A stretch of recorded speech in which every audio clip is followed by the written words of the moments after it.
Hi guys, welcome back to our channel. మా కాశీ ట్రిప్లో ఈరోజు డే 2. మేము కాశీకి 20 కిలోమీటర్స్ దూరంలో ఉన్న డీడీ ఉపాధ్యాయ స్టేషన్లో 8:30కి దిగాము ఎర్లీ మార్నింగ్. నాకు మార్నింగ్ 8 o'clockకి టాబ్లెట్ ఉంటుంది అనమాట. సో అందువల్ల నేను ట్రైన్లో ఉన్నప్పుడే పోహా తీసుకొని తినేసి టాబ్లెట్ వేస్తాను అనమాట. మేము 8:30కి డీడీ ఉపాధ్యాయులో దిగాము మార్నింగ్. అక్కడ దిగిన తర్వాత మాకు తెలిసిన వాళ్ళు ఆల్రెడీ మాకు చెప్పారనమాట. అక్కడ ఒక తెలుగు వాళ్ళ సత్రం ఒకటి ఉంది, విజయనగరం జిల్లా వాళ్ళది, మీరు వాళ్ళకి కాంటాక్ట్ అవ్వండి అని చెప్పారు. మేము వాళ్ళకి కాల్ చేస్తే వాళ్ళేమో మీరు వచ్చాక మాకు కాల్ చేయండి అని చెప్పారు.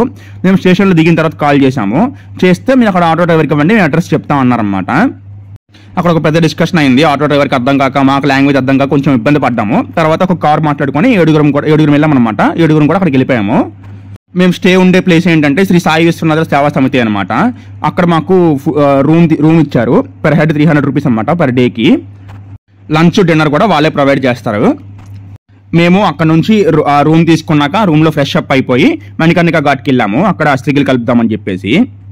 కానీ ఏం జరిగిందనంటే మేము వెళ్ళడానికి వారం రోజుల ముందే అక్కడ వరదలు వచ్చాయన్నమాట. సో వాటర్ అనేది 50 feet హైట్స్ లెగిసిపోయింది అనమాట.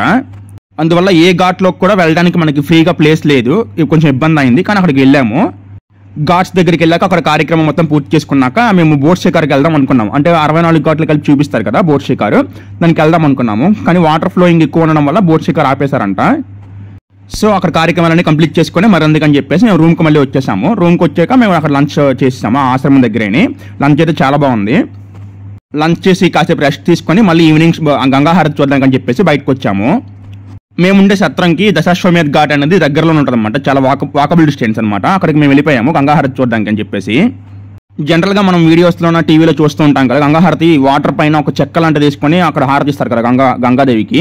కానీ వాటర్ ఫ్లోయింగ్ ఎక్కువ ఉండడం వల్ల ఒక బిల్డింగ్ పైన ఇచ్చారనమాట. మేము వెళ్ళేటప్పటికి జనాల ఫ్లోయింగ్ కూడా మాకు కనిపించలేదు. మేము వెళ్ళేటప్పటికి దూపం వేస్తున్నారనమాట. మేము దూపం చూసాం, క్లియర్ కనిపించింది.